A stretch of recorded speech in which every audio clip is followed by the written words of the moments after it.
about 2,800 followers on TikTok. That's really good. In TikTok, it's hard to even just get 500. Well, profile visits in the last 90 days, just on that's 2,000 profile visits. And from there, so we use Linktree to judge our stats.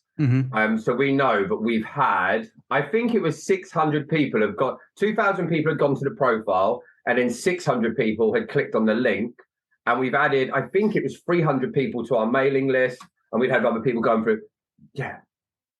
Holy shit. Crazy numbers.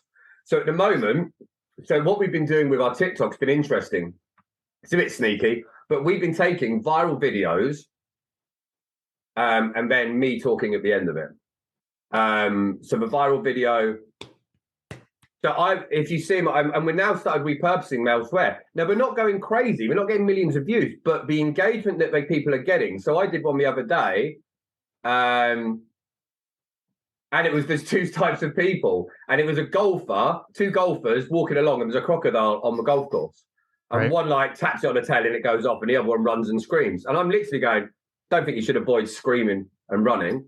But if you feel like your business is running like that at the moment, why don't you drop by for one of our free trainings? That's sneaky. That's there's good. another one. There's another one from a film, and they're literally saying, "Was it like it's like in the hood or whatever?" And he's like these rappers and the white old school teacher, and one's like "fuck history," and the other guy's like "fuck history," and then it comes to me, and I'm like, "Yeah, fuck history." Does it matter what happened in your past? No. If you focus on your past, you're not going to get anything. Why don't you take a step towards your future? Get one of our free trainings. Just hit the link in the bio now. And so we're just doing those types of things to then get the attention, and then we're finding the ones that work, and then we're going to run some ads off them. Because you can just do promotion ads on TikTok really easy. Yeah, because you can just say, okay, this video... Just promote that post. Send it to others that normally wouldn't be in my ecosystem. Yeah. So that's sort of what we're doing at the moment. And then we're using a lot of this stuff we're doing for me. We're then seeing what works and then doing it for our clients. But we tell them they do it. So I've got a guy at the moment who's a performance coach. And I was like, well, what we've done with these viral videos, you could do that with your sports. So he deals with a lot of business performance. And I said, well, why don't we focus on the top 20 sports stars? So LeBron James, Michael Jordan, Serena Williams. And you grab a clip of them failing. And then at the end, it pans to you that goes through where they've been going wrong, what people have been doing, and how they then redeem themselves. So then the title will be Michael Jordan screw up, or Serena Williams falls on her face. Mm-hmm. That gets the attention. And then it goes, okay, so when Serena Williams done this, what they actually did was they changed this and they changed that, da-da-da-da-da. If you feel like that in your corporate world, why don't you grab one of our trainings? So then everything we're doing, we pass to our clients, and then they go and do it. And because they're paying us based on our profits, it helps them all round. That's awesome. I think Jordan Bellflower was doing that for a while on TikTok. He would watch a viral thing. Yeah. So then they do the reaction ones. Mm-hmm. I done one yesterday for the sell me that pen, sell me this pen thing. And it's a really cool thing you can do on, you never use the app InShot. I haven't heard of it. Okay, so it's a video editing app. So if you go on my socials, you'll see it. So there's a video of me holding a phone, but on InShot, you can add what's called a pip, so you can add a second video and put it onto the screen. So all I've done is I took another video, added it on top of this video, then made it a little bit transparent and put it above the phone. So it looks like a hologram coming out the phone. So then it looks like, so you can see what I'm watching, but it looks like a hologram above the phone. So then there's me watching the video, and then I'll have a thought, and the thought comes up on the screen, and then I swipe the thought away. And then something else will be said, and I'll give my opinion, and then I swipe it away. So just really cool, simple stuff that can be done. There's so many things out there now. That's awesome. I have it's called Video Guru. I paid him like $12 for a lifetime. Oh, really? And I haven't even dived into it. I guess I'm going to have to look into InShot now. InShot's really good. The main apps I use for anything are Pexels, P-E-X-E-L-S, which is really cool montage videos you can download for free. Oh, unbelievable.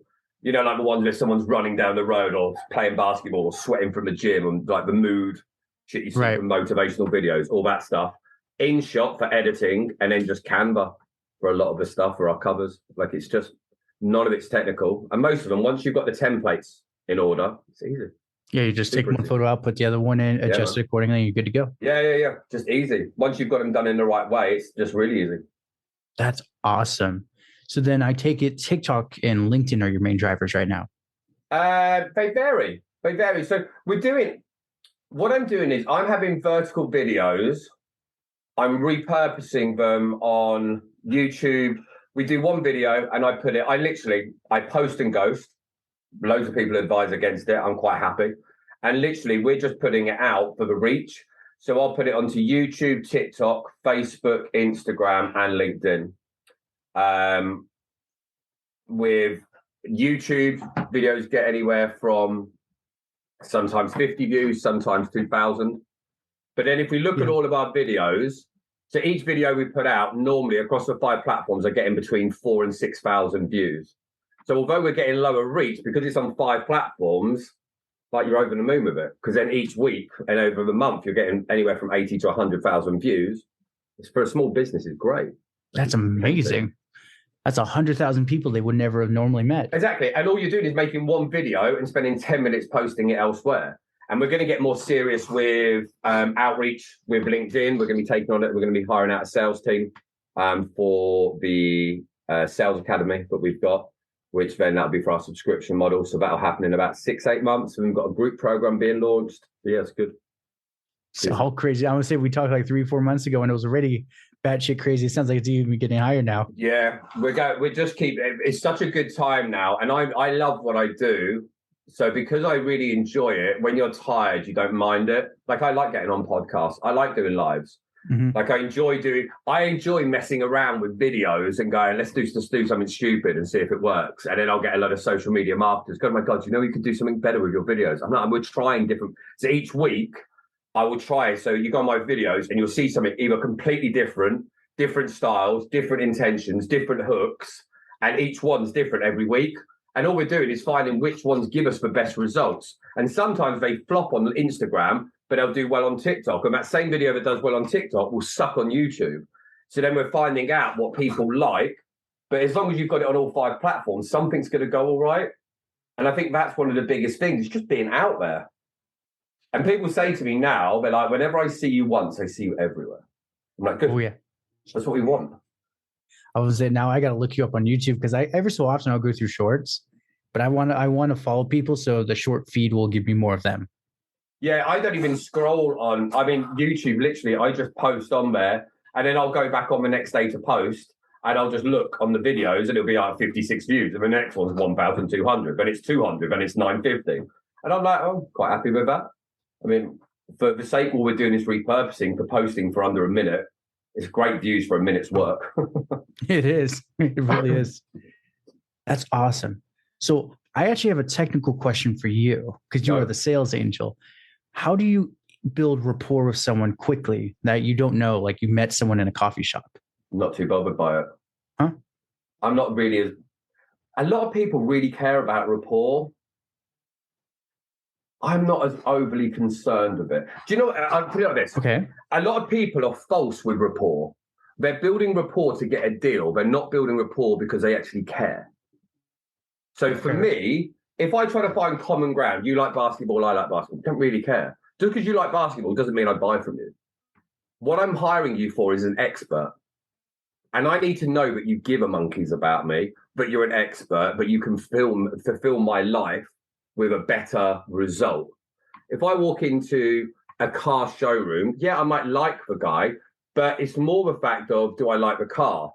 And I think when you're on there, what you want that person to do is know that they have your full attention, you can give them what they need, and they don't feel like they're being sold to. So I think it's less about rapport and more the fact that they feel completely at ease, but you are the person that can help. And almost like they're going to miss out if they don't work with you. And I think the FOMO side is more important. So I'll talk to people. I want to find common ground, but I don't really focus on, I want to be memorable and I don't want to be disliked. And I think that is more of a gauger than building rapport. I think some people focus too much on rapport. And people, unless you really care, when you talk to someone, you're like, are they just asking me this for the sake of it because it's a habit? Turns me off straight away. If I'm busy, yeah. So if you phone me up now about a product or a service, and you phone me up and it's a completely unsolicited call, and you ask how I am, I'm like, you don't care how I am. Because you don't really. Right. Yeah. It's the scripted corporate America thing. Yeah. Do you see what, and so I think when you're doing that, sincerity, and you can be sincere about things without needing to build rapport. Now, further in the conversation, building up a relationship where we go, actually, I really like this guy. But you like that person because they can help you as much as, like, I like loads of people and have really good rapport, and I wouldn't give them a penny. Some of my best friends, I love them in my life, would not give them a penny to help me with my business. Okay. So rapport isn't important in that way. If I go to the doctors, you say you've got toothache, you go to the dentist. Even if you hate the dentist, right? As long as you trusted him as a dentist, you've got toothache and he can get rid of toothache, you're just getting on with it. Right. Rather than going in and this guy's like being your best friend, you're like, I've got toothache.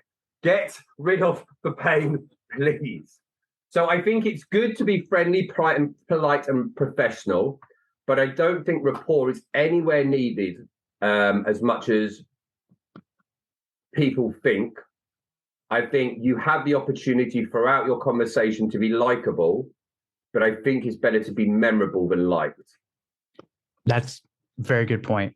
The only reason I asked is I was just thinking, I was chatting with someone at my martial arts studios. This guy before my instructor heard about you. And I said, yeah, I said, I'm sure David could give me an answer. And you totally 5-star did. But I said, I'm trying to figure out if like I see someone in a coffee shop and say, hey, instead of the stereotypical, oh, you have a nice coat or this, it's like you're like, oh, okay, thanks. Yeah, I bought it at a thrift store, whatever. You know something I would say? And this is something I've been doing recently, which I think makes a big difference with connection, is when I meet someone, I'm 100 miles an hour. So in my head, I think sometimes I'm like, oh, hey, yeah, good to meet you, blah, blah, blah. And then I move on. But actually what happens is it's almost like, hey, da, da, da, and I'm off. So I had to slow things down. So what I now do is when I meet someone, as I walk over to and I get eye contact, I smile, I'll put my hand out and I look at their eyes. In my head, I say, what color are their eyes? And as I'm smiling and I'm shaking your hand, I'm like, what color are their eyes? Their eyes are blue. And at that point, I open my mouth and talk. But in that moment, they have had a good 2 seconds of me looking into their eyes and smiling. Like actively, you have my attention for 2 seconds. So when I go like this, and in my head, and I smile, and then that person almost pauses like, are they going to talk? And then when you do talk, they're more engaged. Because they've got your full attention. So if I walked up to you and I smile and I put my hand out, in the time it took you put your hand out and we're still eye contact, then you go, is this? And then I've started talking. Because in your head, you're about to go, is he going to speak?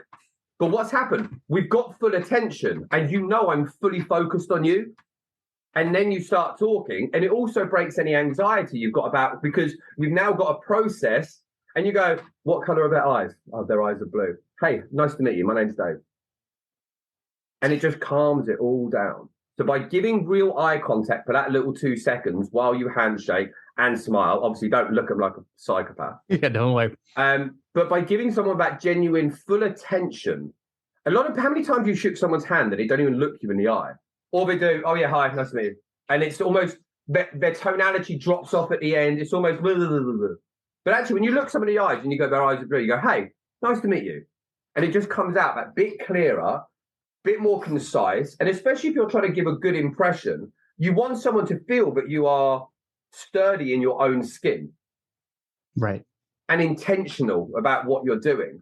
And by giving them that eye contact, it's far easier to hold that gaze and talk to them and have a question, rather than, when you look at them and then you sort of look away and you look around and then you just look really shifty. So that's something I have done recently, which in the last couple of months, I've found has made a big difference. And I do it now if I'm speaking to a group as well, like if I'm on a group call, I'll be looking round and I might ask a question. In my head, I'll be looking at the person on the top right and I go, what colour are their eyes? Their eyes are green. Quick question. And then I'll talk directly to that person. But for that couple of seconds, they've had my full contact rather than me just staring blankly at the screen. And if you do that throughout, each person's had a bit of your attention intentionally, rather than just looking like this. Yeah, which is you what just like most people do. everywhere. And then you go dizzy. So then I literally will look at a certain person. I'll be like, what colour are their eyes? In my head. And their eyes are green. And you smile. And when they look at you and they smile, and they're like, is he smiling directly at me? And you do that throughout. So then you're giving each person there a bit of your full attention, which then puts them in a happier place and they feel more of a connection with you. And I think that connection is far more important than rapport. Don't care if we both love basketball. That's what I was going for. Thank you. Good. That's awesome. So then I'm just curious then, because especially because you are so fast, how do you, and you say you're slowing yourself down, how do you, especially because your brain's probably, like you said, firing so fast, how do you moderate it so you don't sound gibberish? It varies what I'm doing. So if I'm, say for example, you booked a call in with me to have a conversation about your business. Okay. In that call, we've got stats. We use a transcription service in the background. It tells me and the other person. It'll tell me the percentage of what I talk. Mm-hmm. I talk between 18 and 22% of the time in a 1 hour conversation. Interesting. Where most salespeople will talk the opposite. So then you have to use questions to very open-ended but directed, so they keep it's talking. Very clear, and it's very much about tonality. And my job in that conversation isn't to pitch you, it's to let you see inside my brain. Imagine for the moment, if you could see inside my brain, you would have more trust in what I'm telling you. Yes. Because when you're in a conversation, sometimes there's doubts. If you think you could see every thought that's going on in my head, you're far more likely to trust me. Yes. So when we're talking, say if me and you are talking now and we're planning to get on a second call, and I go, right, okay, so what I'm thinking, maybe we should have a call. We had a call, but I couldn't do Thursday. If we had a call Tuesday for, could I do 10, 15? Couldn't do half that. I could do 50. But what about if we do this? See, when you're hearing me thinking out loud, it's like you're seeing into my head, like I'm connecting. It feels like gibberish, but you've realized that I'm not hiding anything. Right. So then if I'm in the conversation where I'm asking a question, I go up in volume when I'm asking a question. If I'm letting you think out loud, I'll go faster. Because I'm like, right, okay, what could we do? Could we do that? Because it's almost like I'm thinking, but letting you hear my thoughts. And I go, right, I've had a thought. And then I slow it right down. And you'll see that I'm very animated when I'm talking about this, because I use my hands as a pacer. So if I'm talking about, okay, so tell me where you are now. And where is it? You see how slow I'm going, my hand. When I get to the top, I speak. And I'm like, okay, so where you are now, and then where are you trying to get to? So I use my hands as a visual aid, and you're watching my hand. Right. So, but this actually controls my pace. Because if I'm like, it controls my pace, but if it controls my pace, I'm holding on to my heart, which is where my pace comes from. So by me moving slowly, it keeps you engaged, but it actually controls my tempo of what I'm doing. And so if you're precise, rather than if I'm precise, but if I'm precise and I have a method and a process, these pauses are less uncomfortable. And so I said, there's a thought and a process. There's not much with it. So by being animated, it slows me down on points I'm trying to talk about. And if I'm telling a story, if it's a really good story, I'm actually trying to move you emotionally. So I'll use a lot more pace. So what we did was we went up here, and then after that, so it goes really, really fast, and then it stops. And then it slows down. And then sometimes the tone, and you'll see me really lean in. And then other times I'll really move back. And all of these parts of the body language, compose yourself, because if your body's in motion, it takes the flow of the conversation. And it's only so fast that you can move. If I was doing this, it would feel weird. Yeah. Right? So if you're using your body and using your body language, but then you're using your tone, like you'll see me go lower with volume and here, and then I'll go up. So when you get your body involved with that, that controls the pace and the tempo of what you're doing. And it really depends what you're trying to do at the time. If you're trying to explain something in a step-by-step process, think of it like a surgeon. What would you want them to do? Race at 100 miles an hour or be really systematized and clear and concise? Because you don't want to be, right, we're going to cut you open, we're going to do this, we'll pull them out. Blah, blah, blah. You want them to be like, okay, so first and foremost, you're going to be sedated. Step 2, we're going to do this. After that, we're going to do this. So if you're explaining a process, there's a system. If there's a story, there's a flow that goes with it. Because I'm trying to take you on an emotional path, not to an understanding level of understanding a process or something that's going on. So it really depends what you're doing on the pace you need to take. You covered like 2 other questions I had with like, especially with the body language and the tonality, because I've been working on it too, using my hands. Because when I would talk to people, I would just sit like this. Yes. And I would visibly see people get like kind of thing. So that's where I've been watching a lot of stuff, and like the open hand thing is more for trust. Yeah. And do you know what, normally as well, this is normally further back, and normally you'll see my table. Okay. And I think when you can see so you think about it now, if you can see me here like this and you can see my shoulders, my hands are hidden, right? If I'm more here, lower the camera, okay.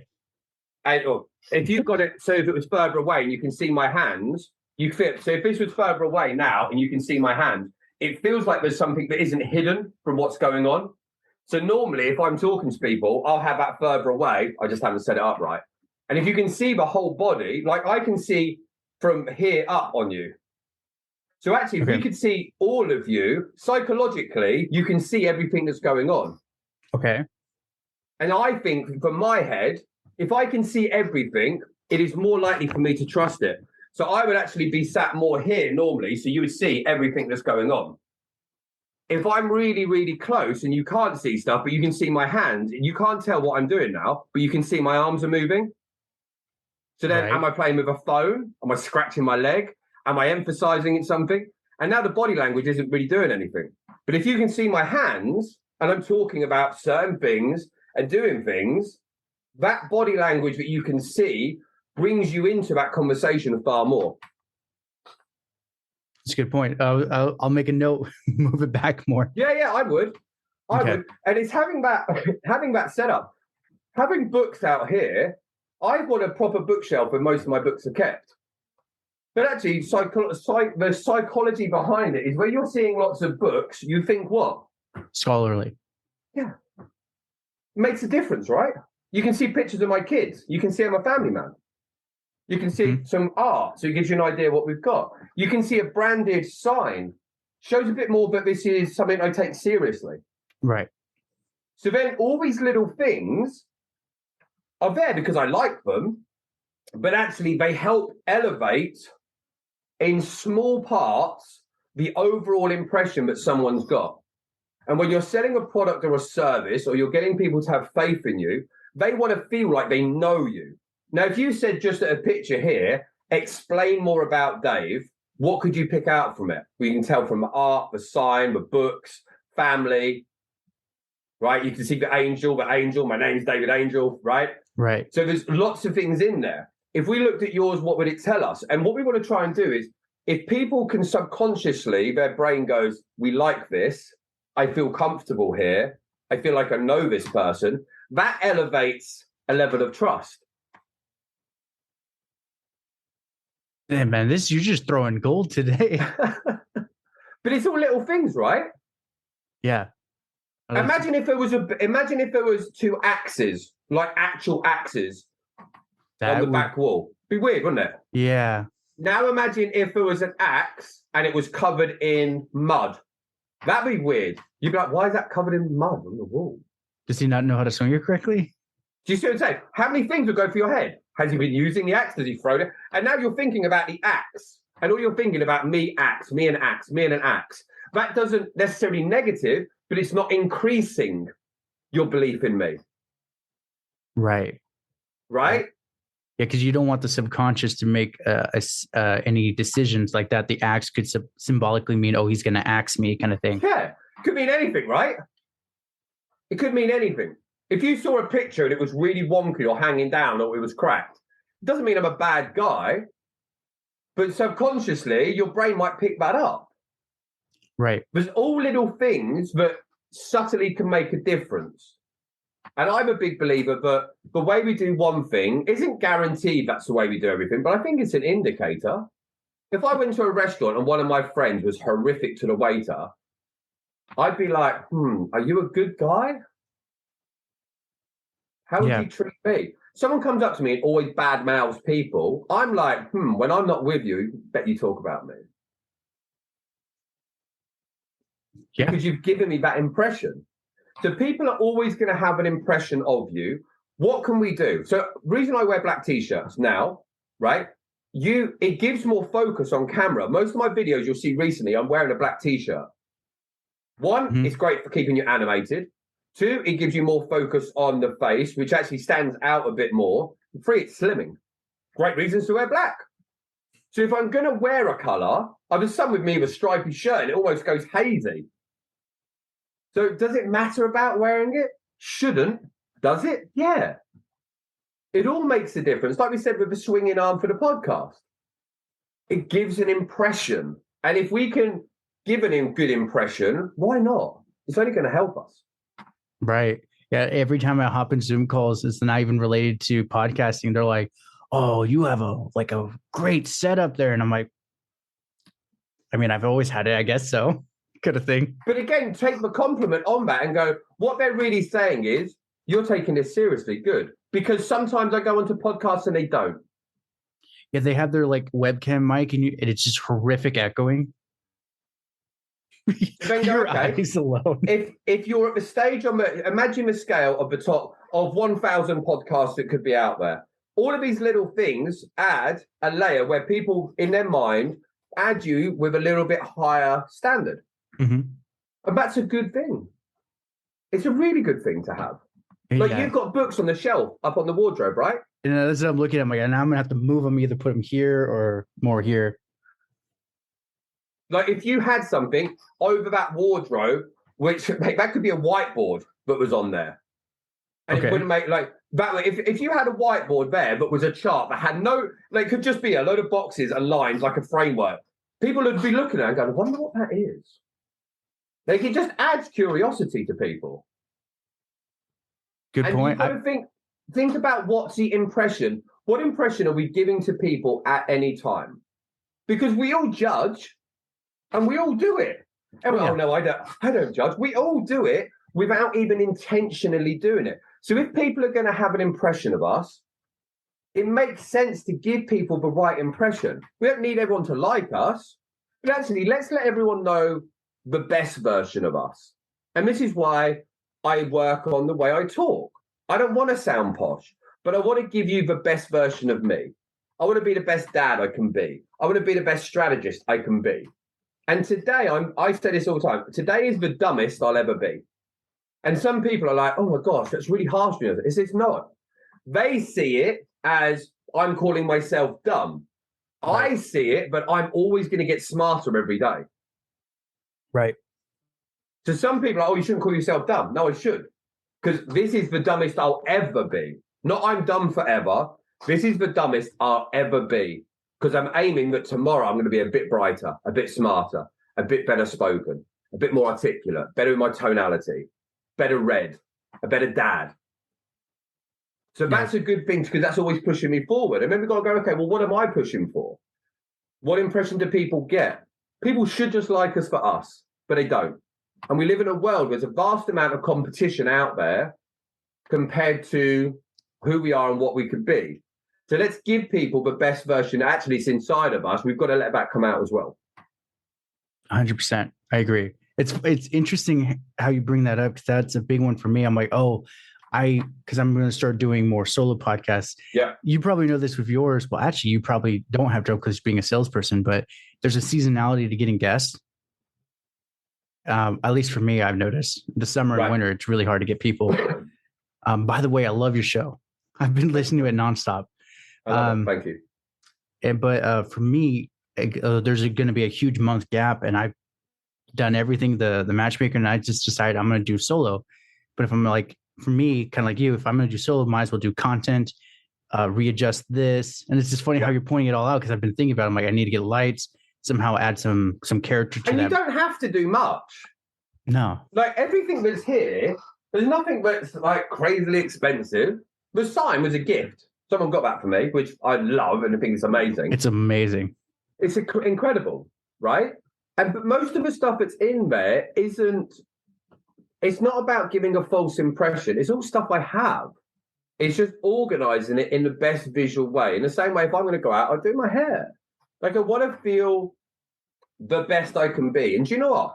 When we want to get the best impression out there, we hold ourselves to a higher standard. And we go, okay, where am I at now? Where do I want to be? And what are some of the steps? Actually, maybe getting a bit more serious about the way it looks. Maybe about getting a bit more serious about how do I talk more impactfully? How do I make sure that what I say really hits the most power? I spoke to one of my clients today. She's amazing, like unreal. And we were talking about, and she works with speakers. And I said, think of it like this. The difference between an amazing video and a good video could be hundreds of thousands of views, but it might only be 5% better. But it held the audience that little bit more, but more people, it grabbed their attention. More people watched a bit more. Then it got sent to more people. So it's not always about being 100, 200, 500% better. It's the small incremental changes that make a difference. But now imagine if you make a video today and you put it on Instagram Reels and it gets 100 views. Cool. But imagine if it was 5% better and it got 10,000 views. A little bit more effort, and then it's the equivalent of 100 videos in one video. Mm-hmm. And that's why it's important out there. It's the same with sales. I work with people that are 20% converters, as in 20% of the people that they present to, they'll buy from. I mean, but imagine if you just become 10% better. Your conversion might go up by 50% just by being 10% better. So you're going to do the work anyway. Why don't we just do it in a slightly better way? Slightly more impactful, slightly more in detail. And then you get to have a better performance, live a better life, and actually be happier with yourselves. And whenever we perform well, we're all happier with ourselves. Yes. 100%. So true. That's I'm running up so speechless trying to think of something because it's so good. That's for me, what I've been working on is just that, like the small increments, like I just reorganize it. But once you point out, I looked at here, I'm like, okay, that's clean and neat. But I look here, I'm like, what the fuck happened here kind of thing. But again, it's clean and neat from where you are at home. But what does it look like from the other side? And that's one of the big things I do. Mm-hmm. The way I look at that now, from my eyes and from what you see, are different. Because the camera's deceitful on what it does. So actually, what I could have here could actually look messy, but look good on camera.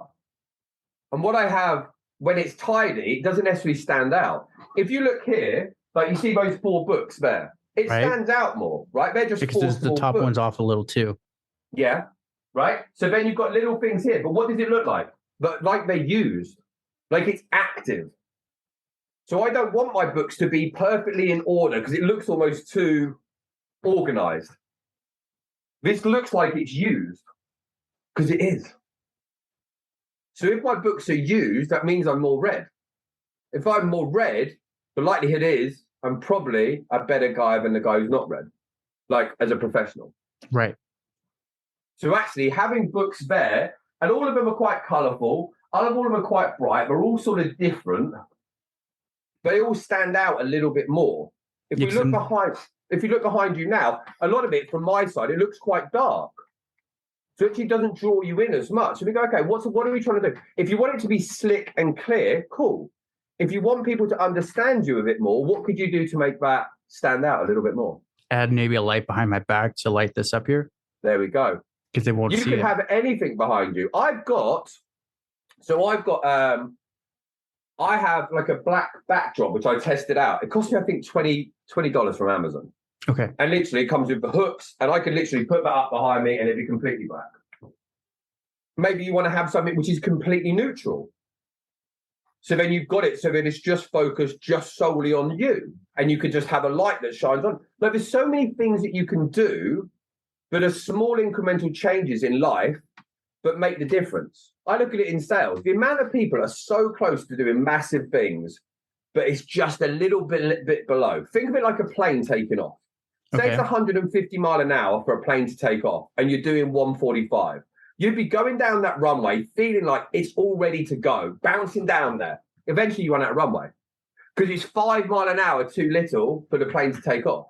But with that 5 mile an hour extra, you can soar right the way up to tens of thousands of feet. And it's 5 mile an hour more. But without it, that plane is redundant. All it can do is drive around on a runway. And burn a lot of expensive fuel.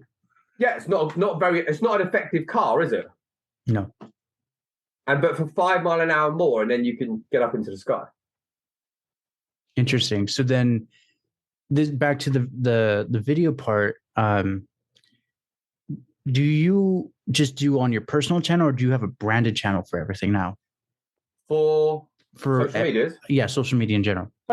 Social media, I just have. So we set up a new Instagram account 3 months ago because we're going to have one for the sales team when we take that on, which is more for the Ultimate Sales Training Academy. Okay. Everything else is David the Sales Angel. Because if people are buying into what I say, they're buying into what I say.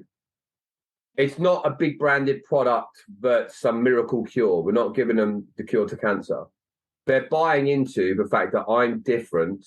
They buy into my energy. They buy into my words. Everything's me. So it makes sense that my products are based on me. They're not Facebook ads. If I had a Facebook ad agency, it'd be different, right? Because then it's about the ads, but of a result. With the coaching and the strategy, it's my strategies that I'm helping people bring in. So actually, I am the brand, and then behind that, there's products dependent on what people's needs are. So it's about what are you trying to deliver? If you've got a product which is a service, which is nothing to do with you as a person, then I would focus on that. But for me, it's based around my knowledge, my skills, my ability, and then there's products dependent on what the person needs and that come off of that. That's good. That's very good. Yeah, because I think that everything, like I said, you it's almost like you're reading my mind. Because a lot of people have been asking me, oh, you should do like a podcast coaching channel. I was like, that's great. But I'm like, what would I call it? Do I just say it's my dinky whatever channel kind of thing? But they ask me for the knowledge, so I'll put it under my name. Well, yeah, and again, it depends what you're trying to do with it. Are you trying to build a podcast agency where actually you don't want to be the face after 6 months or a year? Or are you trying to be the face of it and then you have people in the background that help do things, but it's mainly you? And that's when it really comes into what are you trying to achieve off the back of it? And when you're thinking about, and this is one of the things we talk about with developing your offer. When you're developing an offer, the offer is there to give a result in a timely manner without any problems. So we want to increase the likelihood of success, reduce the risk, and increase the flow of whatever that result is. And if we can cut down the time span, it's better. If you're going to build something up where you're selling a product or a service, does it become better because they're like, he's an expert, he's well known at podcasting? Or is it a product or a service under an agency which you can then prove to people? What's going to increase the flow and remove the resistance from potential buyers?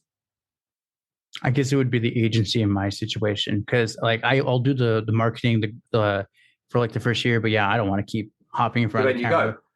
So then it becomes the agency model, and then it becomes the USP of how you're different to other agencies. A lot of people that work with me have been on between 2 and 5 other courses or programs before. And I say all the time about it. Oh, I've been on courses. Good. We're the perfect place for you because you've had the crap, right? You've had and failed. Now you understand what a terrible one is. And I say to people all the time, it's like, I'll have people say, oh, yeah, no, I've bought a course before. It didn't work. And I'll say, are you married? And they say, yes. Okay, was that the first girlfriend or boyfriend you ever had? No. Well, imagine if you gave up when Johnny let go of your hand when you were 10, you'd still be single. It's not a case that this doesn't work. You just had the wrong people. And the reason people use us is because now you understand what a bad course is. You can understand how good something is when you see it. And if we can show you that and we can show you the results and we're aligned with you, then great, we get started. So the very reason that people use an objection, we actually use as the reason to work with us. And if you can find that gap in the market, that's great. Most people are looking for fresh people that have never been on a course to sell them a dream. I like the people that have had a bad time because they've got a good idea, but they go, Jesus, this guy's really going to help. I've never had someone help. Like if you get a partner and they've had a bad relationship before, you just being a good guy could be enough because they've had an absolute shocking time. But if you can be great, they've got a real appreciation because they've seen what bad is and now they know what good is. So they value what you say far more. And that's why it's so important when you're getting the offer right and getting the plan right. But you really want to work out who you're helping, why you're helping them, and how you can kick ass.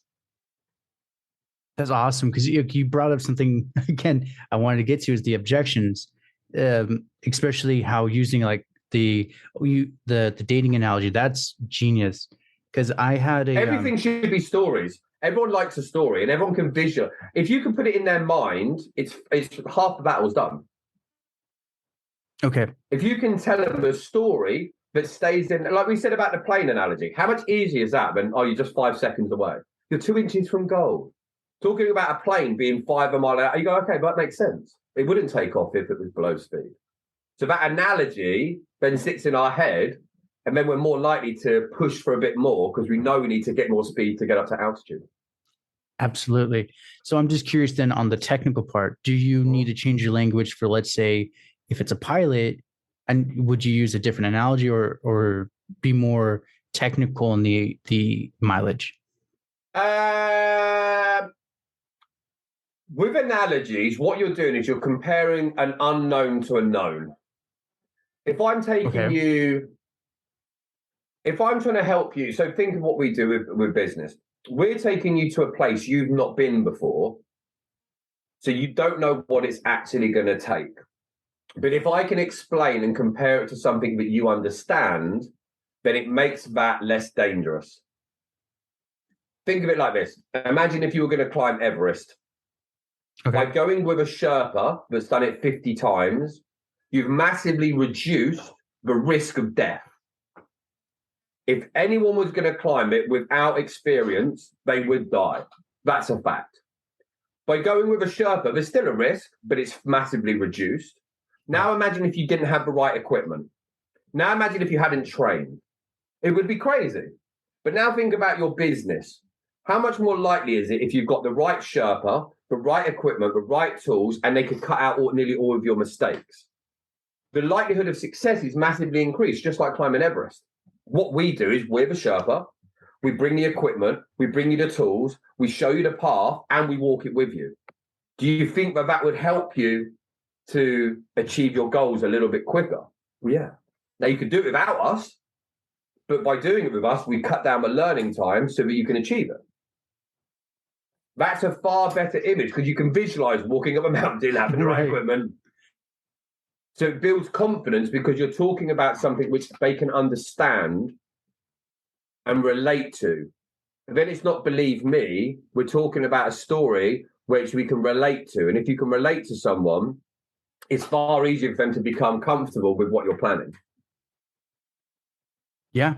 I would say, especially with that analogy right now with Everest, I've never been up it, but I know I've hiked very big mountains. And yeah, if I didn't have my own... We all know what it's like to walk up a big hill, how tired we get. Yes. So it's easy to imagine death on Everest. Yeah. I would say there's so many bodies littered up there too. Very haunting reminder. Like if you climb up here, you may be one of them. Yeah, yeah. And so then we think about that in business and we talk about that and you can compare that. And you're going to go on the journey anyway. You've got two choices. Guess it or take someone with you that can get you there faster, cut out on nearly all the lessons. And if you slip, they can grab you before you fall. For me, there's a value to that. And if some people say, oh, no, I'd rather do it, I'd be the person to go on my own. Good for you. Once you've got up the hill, if you decide to come back down and you want help, just reach out. Right. Like when you get up to the halfway point, you realize you messed up. We'll be here. And you look down and go, oh, this is getting nervous. Give us a call. We'll come meet you. We'll look at where you are and we'll see if we can help. Because it's not about trying to sell to everyone. No. Meet people where they are. And if you don't have a big enough pipeline of people, it's very easy for people to get frustrated. But instead, find more people that are going on a journey, add value to their journey where they go, this person could help, and narrate it in a way that they feel listened to, understood, and that you become so valuable that they want to make that decision to work with you. So is it by the time they come to approach you, they've already decided, like, I want to do it. I just want to know what the price is? No, they don't even care. Most of the people that come to us are at the stage where they're either, oh, this could be great, or this is BS, I don't believe it. And either's fine. The biggest problem I find are people that are completely neutral. You're trying to move people to either believe they can help, you can help, or completely doubt you. Because even if they doubt you, it gives you an opportunity to prove them wrong. And if they believe in you, you can prove them right. It's about moving people into an emotional state either way. Because how many times have you met someone in your life that you didn't like, and then 6 months later you become their mate? And you go, I don't even know I didn't like them. But it took you to dislike them to get their, but now they had your attention, then you started paying attention, and then you like them. So I'll get people getting on the phone, I don't believe that we can do this. Okay, cool, tell me more. Because most of the time it's not based on us. It's based on something that was said to them by someone else or an experience they've had. But that gives us a location to where they are, and then we can help navigate that. And ours isn't always about people starting with us now. Like if you'd contacted us today and we said, I don't think you're probably the right fit right now, here's one of our free trainings, do that and give us a call if you fancy talking more. And then we send you off, you can do a training, you can come back, and then you're like, Jesus, they didn't even try to pitch me. Now you've got an elevated level of trust. You've done a free training, which has saved us time. Now you've got a better idea of what we do, how we do it, and now you're more likely to want to buy because we sent you off and said no to you. So then we've given you a free training. Now you're in a better place, and actually you've got a better trust for us. Would that also?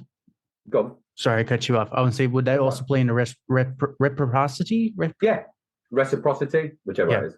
Yeah, very much so. You've got to think now. People don't want things thrown down their throat at all. There's no reason to. Instead of worrying, is this person going to buy today? Work out how you can get so many more people involved that you're having so many great conversations. Think of it like being a farmer. Okay. Have more plants. Have things that are grown different crops growing at different times. And plant it and stare at it and go, right, this is rubbish. It hasn't grown yet. Plant more seeds.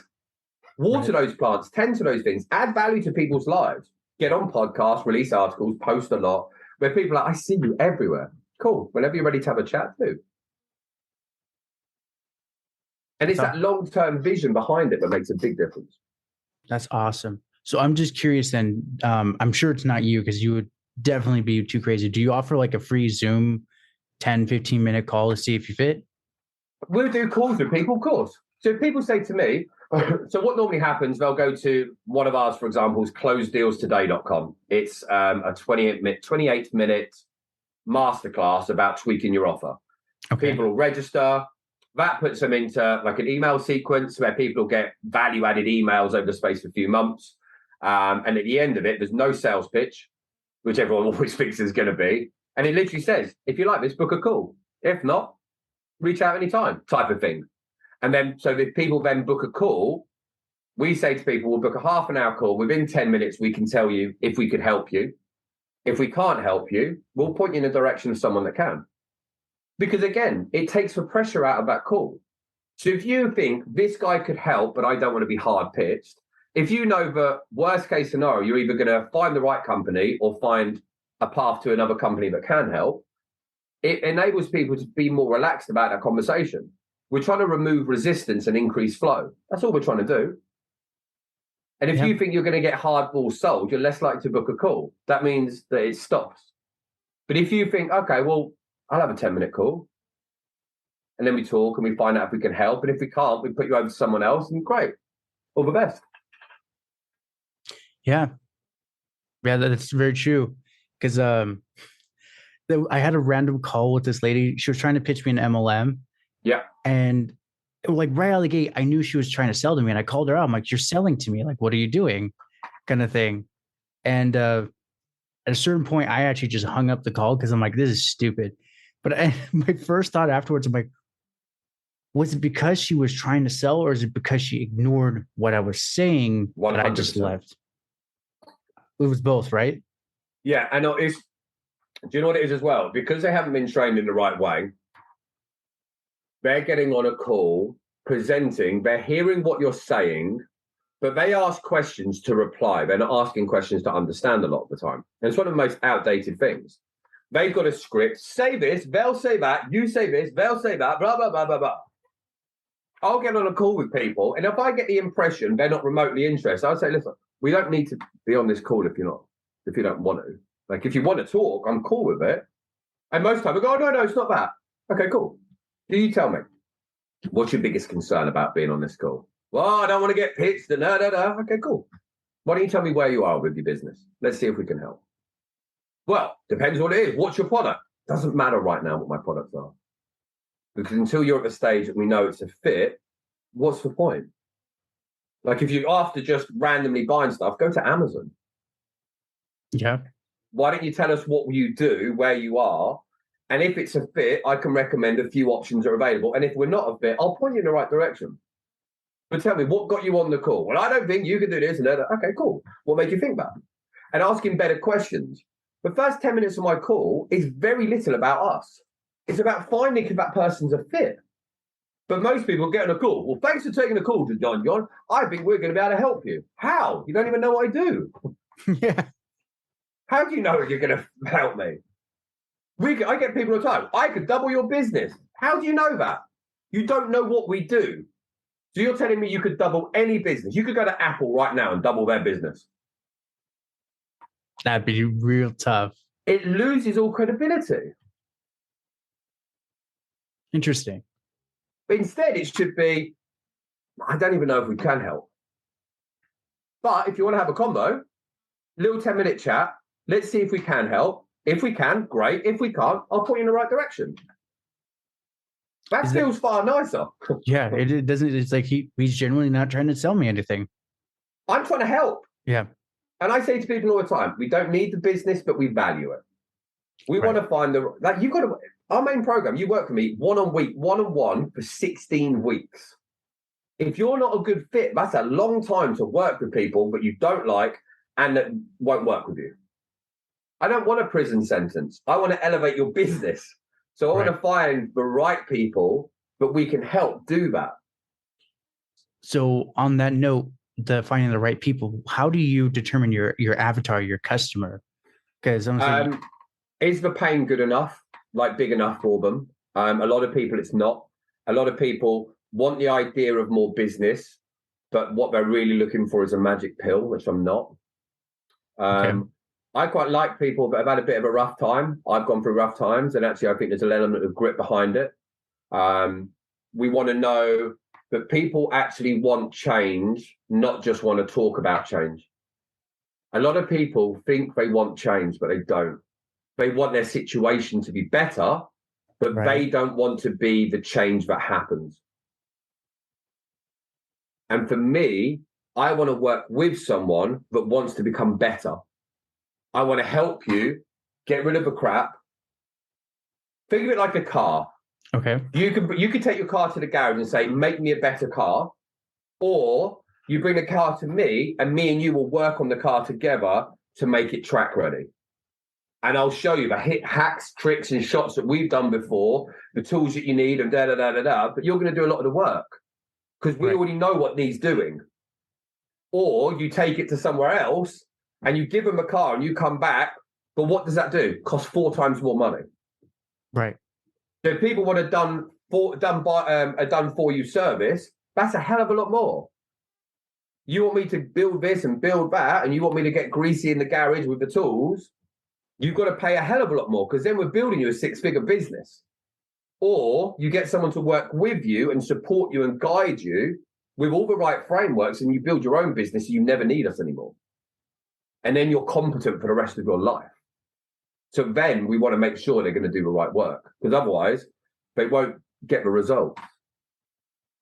Yeah, that's a good point because a lot of my potential clientele that have reached out to me have said, oh, we want a done for you business. I'm like, well, then that's a lot of labor on the back end.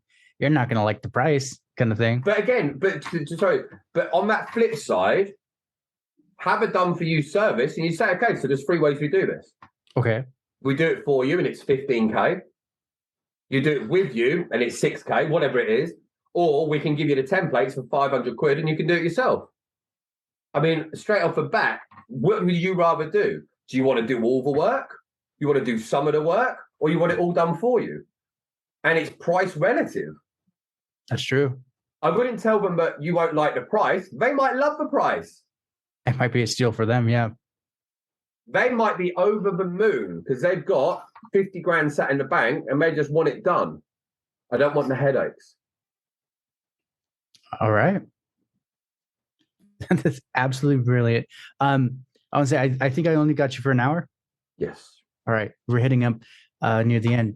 Absolute, man, like my heart racing and just so much to think about today. 3 questions for you. Yes. Other than work and working out, what have you been doing to keep yourself busy? Well, I'm a single dad. That keeps me Very crazily busy. Yeah. And I'm very fortunate to be a single dad. A lot of people really struggle with it, and I'm blessed to have 2 amazing kids. I also do a bit of windsurfing throughout the summer because it's good to get away from a phone and computer. Mm-hmm. And that's about it. I don't live a crazy life. I used to live a very crazy life, and now I don't. I find a lot of gratitude for the life I live. And I think I'm very fortunate to found something which I'm pretty good at and I really enjoy. And I vibe on where we're going. So if I won 400 million on the lottery tomorrow, I'd be coaching by next week. Like just from a bigger villa. That'd be it. Because, and I would, like I would still do that. I would still speak on stages. I would still do podcasts. And to have that life, it's great.